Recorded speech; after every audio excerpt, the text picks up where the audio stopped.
Welcome to the Rising Seas discussion of Kafka's Metamorphosis. We're going to go around the table and introduce ourselves and get to our discussion.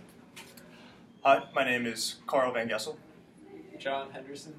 Matt Gaddy. Megan Chavalis. Daniel Moore. Kiana Chevalier. And Chrissy Sanchez. All right, so Mr. Van Gessel, if you wouldn't mind starting us off with your opening question. Okay. So in part two, we see a debate rage within Gregor himself as to whether he wants the space so he can crawl around like a bug, or whether or not he wants this furniture. He kind of sees that as a way of maintaining some humanity.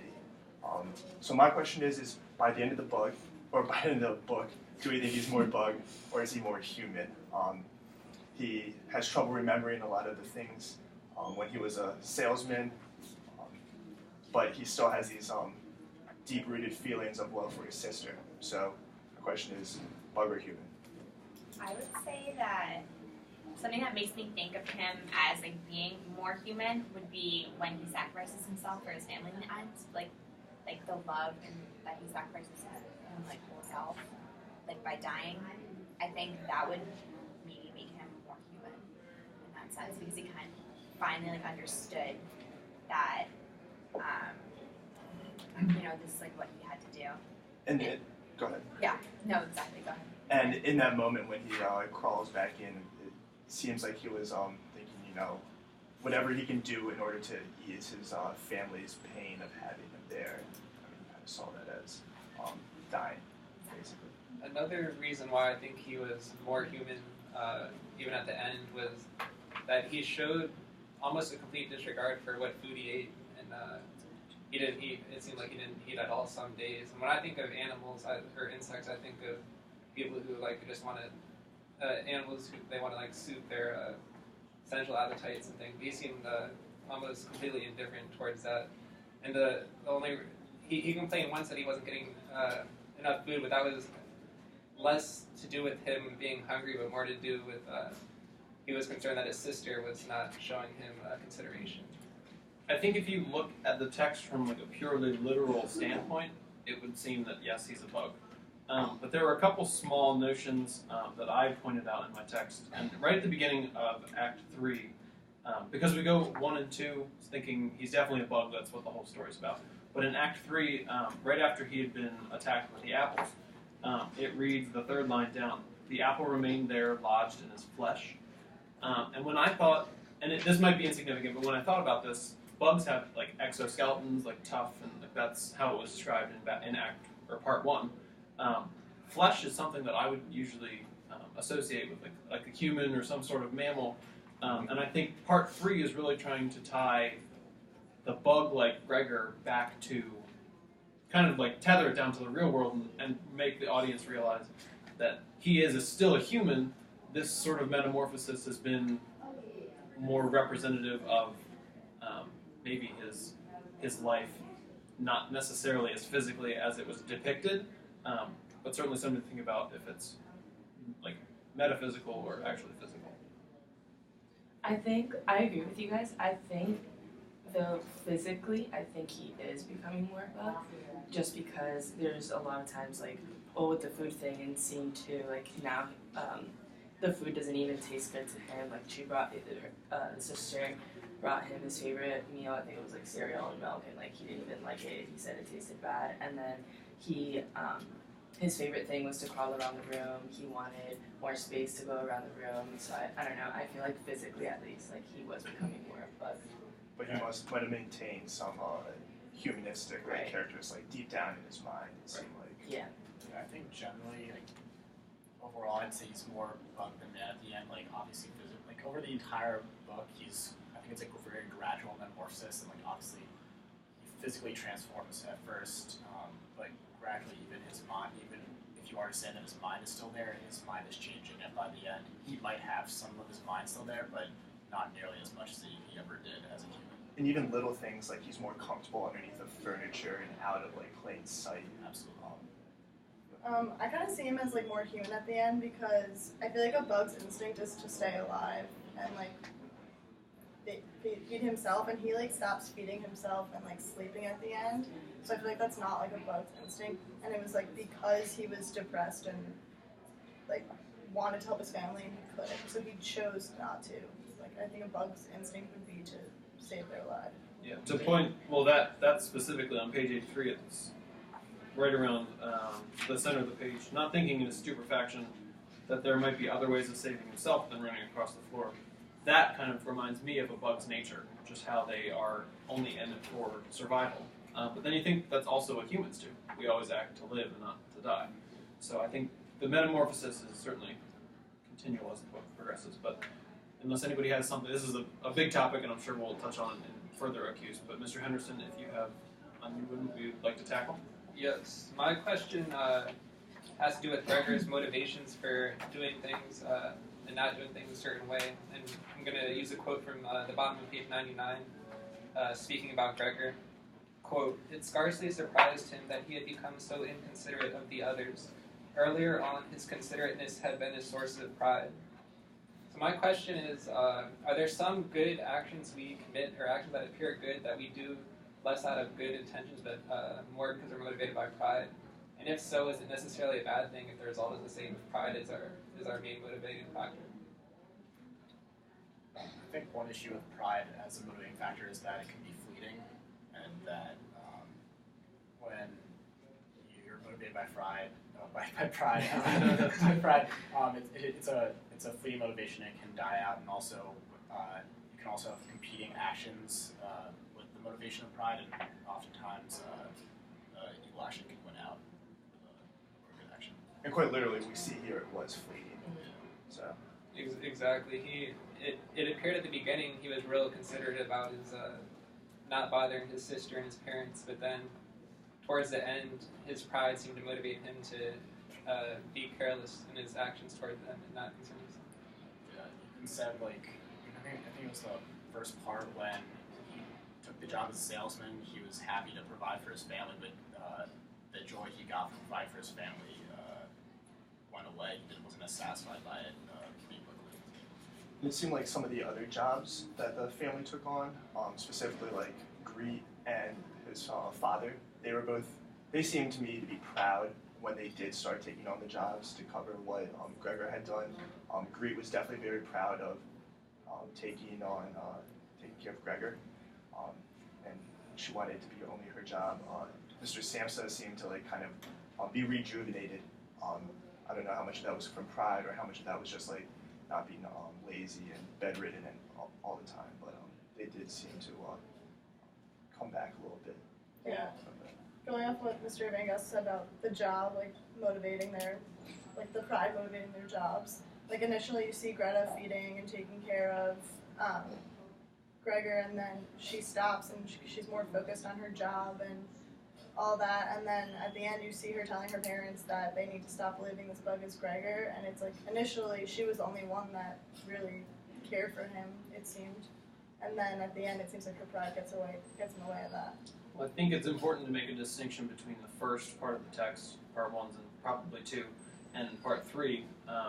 If the act that you're doing is motivated by good intentions or more prideful intentions, is there really a difference in what the act is? Like say, if Greet is taking care of Gregor because she wants to, she feels that it's her duty as a sister, does that really become diminished in part 3 where she's just doing it to so that her parents don't have to, or does that diminish the act of taking care of Gregor?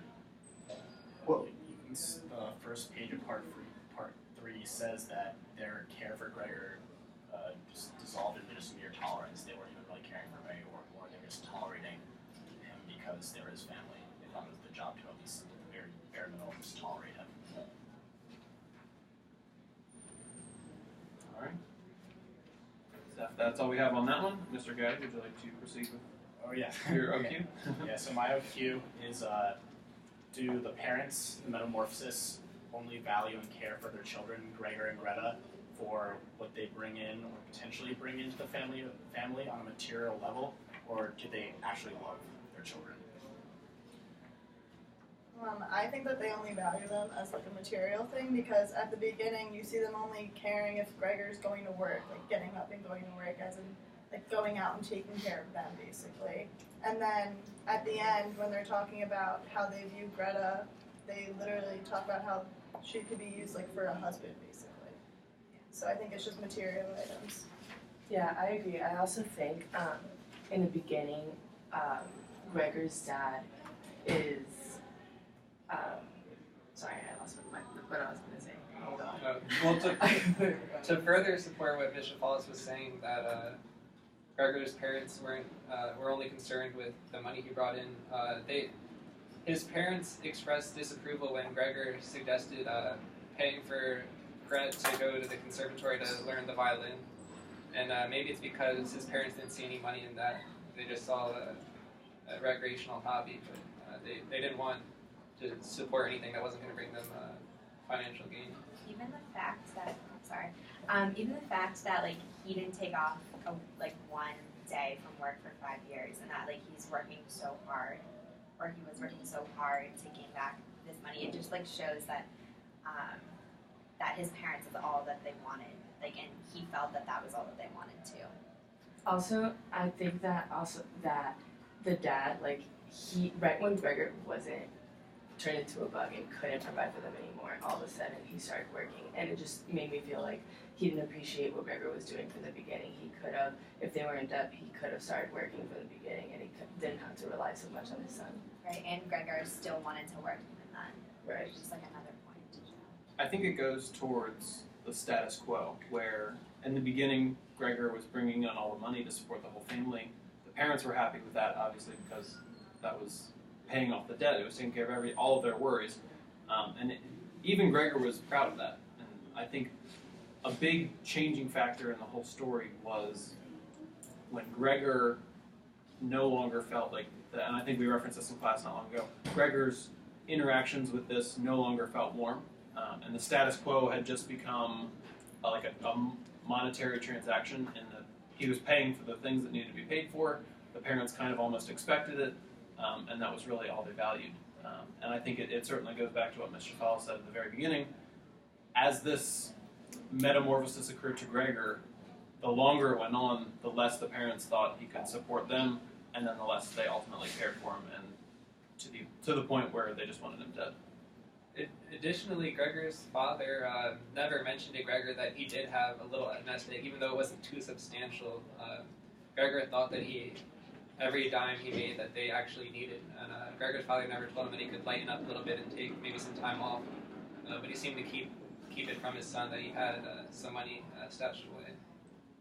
And even when Gregor finds out about the savings, like Gregor feels embarrassed that they like might have to go to work so that they like don't have to spend the savings. Like you would think that Gregor would be pissed that he could have like done less workload and everything, but instead he feels embarrassed that his family might still have to work. Like he didn't do enough still. Well, I think it really speaks to his character when he found out about that little nest egg, or I think it was clarified, like it was actually Gregor's money that he had set aside. He was very happy that the family was able to use it still.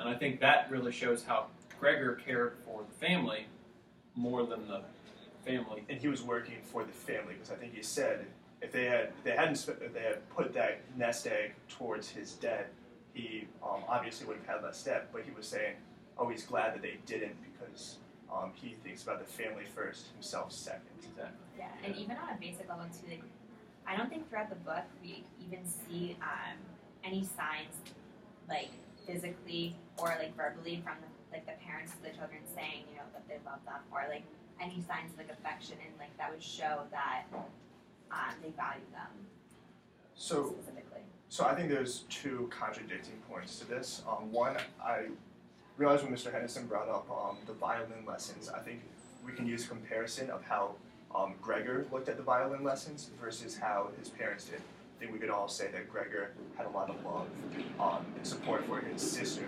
whereas if you compare that to the parents, they thought it was unnecessary and like a whim and shouldn't be done. That being said, there is one time where you do see like compassion when his mother wants to go see Gregor when he's in the room, and she's saying, like, let me go, like, don't you understand, that's my boy. So that's the one time I would say you do see true compassion. Well, it's interesting if you interpret it that way. Yeah. It's interesting. Yeah. No worries. How that in this sort of relationship between Gregor, who's the obvious breadwinner, and his parents who aren't making any money, it's pretty opposed to how we view at least the traditional family in today's world, because frequently the parents would be making the money and supporting the children until they're steady. But for some reason, this whole has been turned on its head, and now the children are somehow more adult and more mature and supporting the family almost before their time. But in the era that this book was written, I don't think this would have been that uncommon for a middle-aged child, or maybe not middle-aged, but I think we can assume that he was at least late in his 20s by the fact that he went to college and he was in the army, so chances are he was at least like late 20s. Right. I don't think it's that uncommon for this era for him to be the main breadwinner and taking care of his family.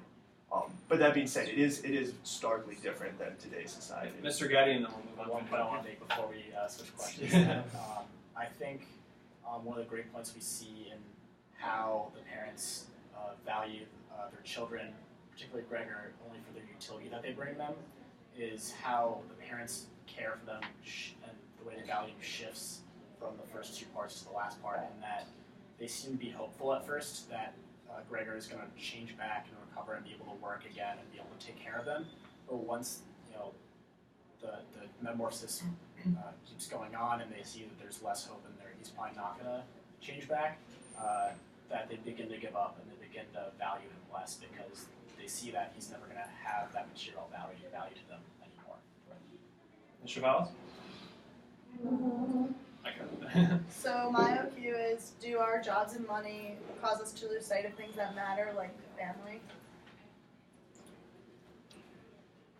It's a very broad theme for the book, but no, I think that's a really good question because it really plays through the entire part 1, 2, and 3. In part 1, Gregor is purely for money. He's supporting the entire family, and even in part 3, the family has to turn to alternative means. And so to ask the question, I think we really do lose sight of things. And even that's American greed as we know it. And people get so focused on money, what I think it can begin quite simply in that we're focusing to wipe away a debt, or we're trying to settle ourselves, but it can turn into, once we get accustomed to it, once we make sort of a lifestyle, we want to keep it. And I think that is part of the main problem that gets Gregor into the situation. Yeah, I don't think it's simply just an issue of greed, it's also an issue of time consumption. Like working a job tends to be incredibly time consuming. We see that for Gregor, he has very little time to spend with his family in the first place because he's waking up really early, he's going to work, and kind of bringing in a personal experience. If you're working, I've had the experience of working crazy hours over the summer to the point where you just begin to have dreams about work, and my friend once called this living the dream because you're dreaming about your work and you end up living that out. I agree. It's terrible. No, I also agree. I think like working, especially Gregor, that his job requires him traveling. So for all we know, he could barely be at home most of the time. And it also shows out throughout the book that he doesn't seem to have this close relationship with his parents. So I feel like that does make him lose sight of what he has around him. I think. Oh, go ahead. Sorry. I think what Mr. Gotti brought up about time being an issue is a very relevant point. And there is an example on page 54 of Gregor talking about his dad's tradition of reading the afternoon paper to Gregor's mother and sometimes his sister in a dramatic voice. But Gregor had never actually witnessed this tradition because he was never there, so he assumed it was going on. He was actually surprised when he was home and it wasn't. But he had only heard about it from his sister, so he had no time to actually be around the family. But I wouldn't say that he's completely separated himself from his family, because even though he is the main breadwinner, he is still thinking about his family, and he's doing it for his family. And I think that's different than what his family, their viewpoint, when they have to step up and take over his role, they seem to be more focused on the money for themselves, whereas when Gregor was the main breadwinner, he was doing it for the family and not for himself. Right. Like when he was doing it, it was like for the love of his family, and when they were doing it, it was just because of greed. They needed the money, they had to get the money. So they focused. That was just the center of it. Mm-hmm. But for Gregor, you can almost see especially especially in part one, how he's working so hard to take off the debt for his father. Do we know for sure that he is doing it though out of love for his family? I know that's what he says, but I think it is conceivable that someone could be doing it more of the adulation they get from their family members and the respect they get and the sense of power they have and being superior. So I think it's sometimes when money's involved, it's hard to tell. I think just to note, this might go back to the quote that his consideration of others have once been his greatest pride, and that might have been what he might have been so prideful of the fact that he was caring for others. Well, I think there's something really honorable in some people can show their love and how they care for people in what they do best. And if for Gregor, making as a salesman, if he's making a lot of money, that's what he does best. That is how he expresses his love and support for his family. I don't think there's anything inherently negative of showing love that way, but I think going back to the OQ, there are times when that can become clouded. Also, I don't think it's necessary. I mean, I think it's probably more love than pride because I don't think all the suffering he goes through is really worth all of that pride that he gets and all that adulation he might get from his family, which I don't even think he really gets all that adulation from his family. Also, on page 110, like right before he dies, it says that he thought back on his family with tenderness and love. So I do think he was doing it all for the family because he loved them and he wanted to support them. I personally think he had like good intentions throughout the book and he was very selfless. Honestly, it seemed like he was pretty, like, the first part, it seemed like he was pretty much counting the days until he'd be done working off this debt. He was suffering a lot. And I don't see why when he turned into like a bug, like why he would even stay, if he didn't care about his family and like hope that he could somehow change that and be able to work and help them again. Mr. Fowles, would you like to wrap up your OQ? I know you've been with your hand up. I mean, I just think that in the beginning you see everyone kind of cares for him, or you think that they care for him because they're concerned about him getting to work and everything, and then Greta's taking care of him and feeding him. But then it's once everyone starts getting jobs, they slowly stop caring for him, and they don't really worry about him. They kind of just leave the door open. They say, like, okay, you can come out. Like, it just seems like they lose interest in him. And even in each other, almost. It seems like they didn't really communicate with one another a lot. And at the end, you even see they're more concerned with moving forward rather than, like, grieving over the loss of their son. So for my OQ, at the end of part 2, we see Gregor's father have a bit of a bout where they throw apples at him, and it does injure him. And as we begin to read in the first couple pages of part 3, there seems to be quite a bit of a change of heart as to how the family takes care of Gregor, how they regard Gregor. And so for me, my question is, how does the metamorphosis reflect back into our personal lives in our relationships with people that have kind of grown distant or seem to change away from us?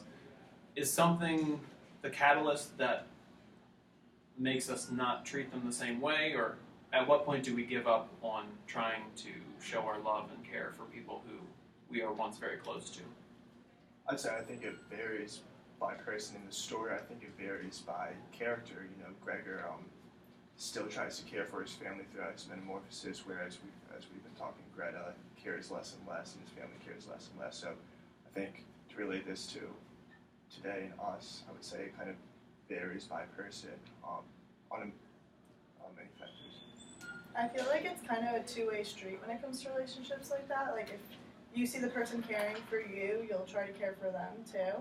But then when they stop seeing Gregor caring for them, you just see everyone lose interest in him, and they become just tolerant of him rather than actually trying to maybe find a way to fix him becoming a bug or anything. So I think it's definitely a two-way street, and I think it's in relationships today where if you see someone not caring for you, like, you're not going to care for them either. Yeah, I think that it definitely does change based on the person. A lot of times, like a family like this, where you have almost an obligation to these people, it might take a moment of clarity like this, in which they realize that yes, they still care for him, but their care is kind of dissolved into nothing more than a tolerance of him. That they tolerate him simply out of their obligation to him as family.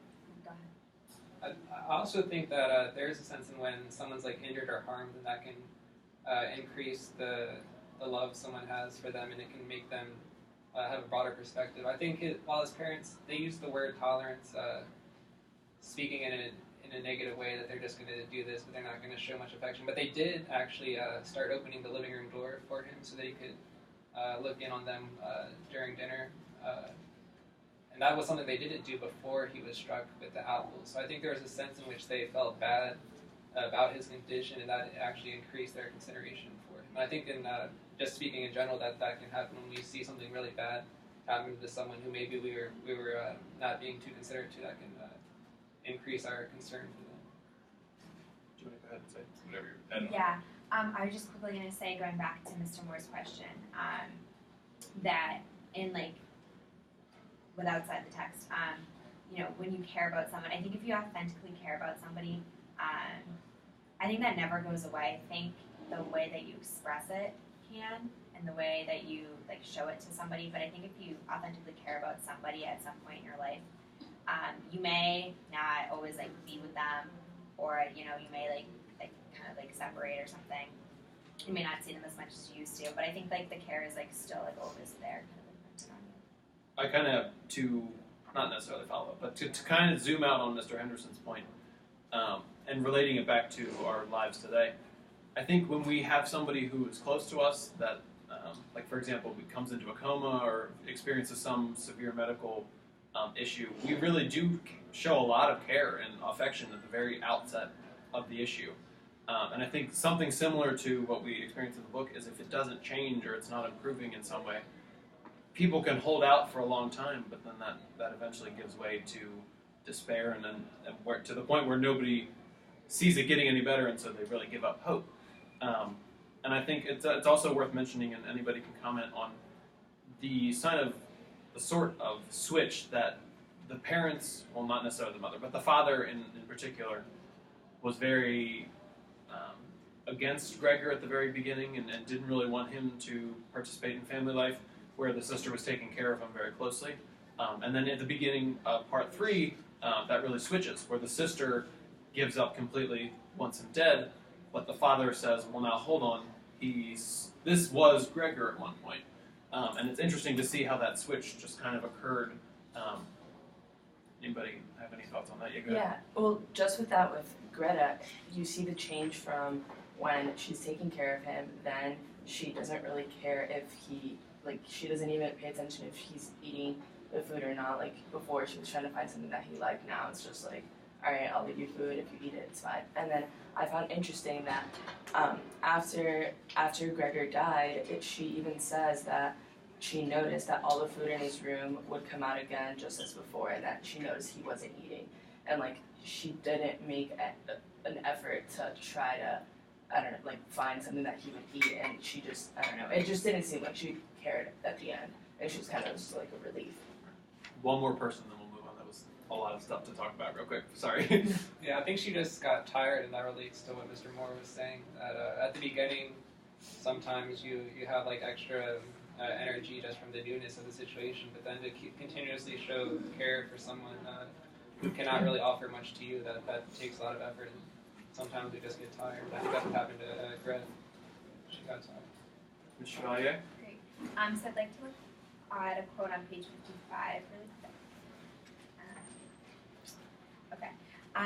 So it says, before, when all the doors were locked, everyone kept trying to come in, and now that he had opened the one door, and the others had apparently been opened, no one came. And it goes on. But I wanted to look at this quote and see how it can relate to real life. Like, is this maybe like looking or referring to, what depression could be like, or what loneliness could be like? I think that throughout the part 1, you hear about how Gregor feels alienated, not only now as a bug, but before that in his workplace. It seemed like he didn't have friends, and now he seems even more isolated. And on page 26, he's talking about how his voice has changed, and then on page 39, they refer to him as an animal's voice. So it seems like no one can understand him. And I think in life, if you feel like no one can understand you, that can literally and figuratively lead to you feeling lonely, and which would cause depression eventually. I think there's a lot of description in this story about separation in the form of walls, doors, being open, being closed, and I think all of that is really describing and alluding to depression and the separation that Gregor felt from his family, and not just from his family, but from society in general. Right, and just judging on my limited knowledge of what the depression and that sort of thing has on people, in the very part one of book, well, that didn't make sense. Part one of the book really emphasizes how like troublesome simple tasks were, like getting out of bed, and how that. And I know we talked about that's a lot of pages to just describe getting out of bed and things like that, where simple tasks are just so much harder. It's a lot harder to communicate with people, things like that. And when you read this quote, it really reminded me, like those sort of things really do bring out that maybe this metamorphosis is more of the like metaphysical, not quite actual physical reality of a man becoming a bug, but a person and his mental capacity really being chained down and depressed in a way. And on top of that, we don't just see that at the beginning of the book, but also towards the end, as he finishes the book, even the simple task of getting back to his room just takes forever, and he turns around, he can't believe he got that far without even noticing all the energy it must have taken. So, yeah, I think that's something that you see often when you hear about depression. You know, like the most what we would think as meaningless tasks or little things that wouldn't take any energy just become like just too much to bear and handle. It was interesting to me, I guess, in these two situations, one in which the doors are open, but no one wants to come in. It's the way in which the family perceives or thinks of Gregor. So in that situation, the latter situation, they know he's a bug and they don't want to see him. In the previous situation, he's beginning his metamorphosis, but they don't know that yet. And so they want to come in thinking that he's the human Gregor. So there's kind of that dichotomy there in the way that they, regardless of how he actually is, how they perceive him. I think, it just really quickly, it speaks to how we treat people that kind of ostracize themselves from our situation, where if somebody's trying to lock themselves away in a room and be away from us, we kind of give them space, and then this leads to like a cycle where we just kind of back off, and then things can progress to what we didn't even think was possible. Right, I think there's a delicate balance for man, like that sometimes we want to be alone, but then we don't want that always, and other times we want to be social, and it's hard to reach the right balance. And I think also in the case of Gregor, when he was spending a lot of his time working with his parents in mind and his sister in mind, and he's gonna, since he always has them in mind, then he's gonna be more inclined to being depressed if he feels that they are ignoring him. I think it's kind of ironic that what you both of you just said, that at the beginning he is shut off and he doesn't want the interaction with his parents, and they don't know yet. But he can't get that interaction because the door's closed and he can't open it. And then after their situation is realized, he wants that interaction and they don't, and the door is still closed. So no matter who wants the interaction and who doesn't, there's still this barrier, this door, these walls that are like separating his room and his reality from the rest of the world. Ms. Sanchez, would you like to wrap this up? Last Yeah. cue? That actually had connection to my question. So basically,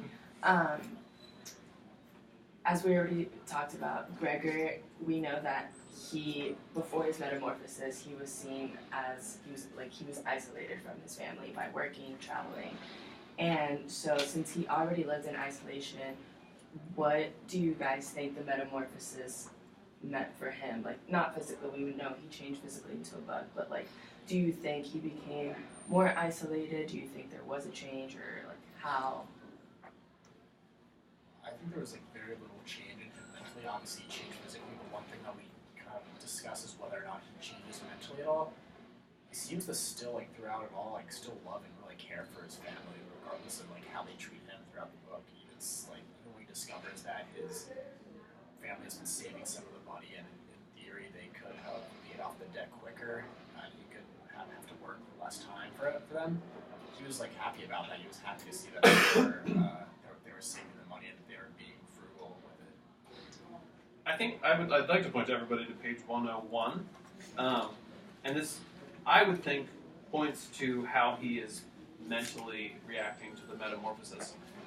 We did touch on this briefly in class, but this, at the bottom of 101, beginning, I would just point out, his sister should remain with him, not by force, but on her own free will, really points to Gregor's twisted perception of how he and his sister, even after this metamorphosis, could have a relationship.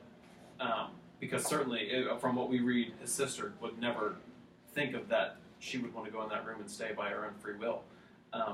So whether it's directly written, I don't know, but I think some of these clues in the text show that it's really wishful thinking on Gregor's part, and his mental capacity to see and understand the humans, his parents, his sister, their thoughts are really diminished. I think it's interesting that we see a metamorphosis in kind of what you're saying. We see a metamorphosis in Greta, that she goes from a loving sister to kind of repulsed sister. And even though this book is about Gregor's metamorphosis, he doesn't really have that mental state metamorphosis of, we don't see him going from being very altruistic to being very greedy and self-absorbed. He stays the same way mentally the whole way, even though maybe his animalistic urges change and his body changes, but like when it comes to his love for his family, that's the one thing that doesn't metamorphosize. I think he was content with his physical isolation as long as he felt that someone else was caring for him. Like, he was content to hide himself under the settee when his sister was bringing him specific foods and taking note of what foods he liked and what foods he didn't like. So he was content to hide himself then and not show himself to his parents or to show himself to his sister. But when his sister started working and became less interested in trying to pay attention to what foods Gregor was eating and giving him foods that he wanted, then his physical isolation started to bother him more, and that's when he eventually came out of his room during the violin playing. So I think it wasn't the physical isolation that bothered him so much as it was just like a spiritual isolation. Yeah, I don't think his mentally he changed at all either. Like, in the beginning, we see this selfless Gregor who's willing to work to pay off his debt for his family, which we assume is from his father, so he takes on that role. And then at the end, we see him die for his family, so he won't be a burden to them anymore, because that's how he sees himself at the end. So it's kind of like the ultimate sacrifice that he gives for his family, which is really sad because they don't care about him in that way. Like, they wouldn't sacrifice themselves for him. Also, at the very bottom of page 110, it's just a small bit, but when the charwoman finds Gregor dead in the room, she thinks he's still fully capable of rational thought. And that jumped out at me because you think rational thought, you think human being, which goes way back to when we were talking about, is he a bug, is he a man at the very end. But I think the possibility that he would have had rational thought just before his death or in his last moments really speaks that maybe he does have that mental capacity. And I'm not contesting the fact that he loves his family. I think that he does, and at the very top of 110 certainly would push that. But that's another way of looking at this. One interesting thing from page 91 is when the quote is, "He plotted how he might gain access to the pantry so as to help himself to what, despite his total absence of hunger, wasn't due." So that's this one little instance where you see like the closest thing to a selfishness from him, but his physical metamorphosis won't even allow him to act on that, because he's physically not hungry anymore due to his physical metamorphosis. And that was only a spite, it seemed, just a spite of his family for not caring for him as much as they once did. Does anybody else have any pressing issues they'd like to address on Kafka's Metamorphosis? All right, well, thank you for joining the Rising Seas, and hopefully they will have risen to A's by the end.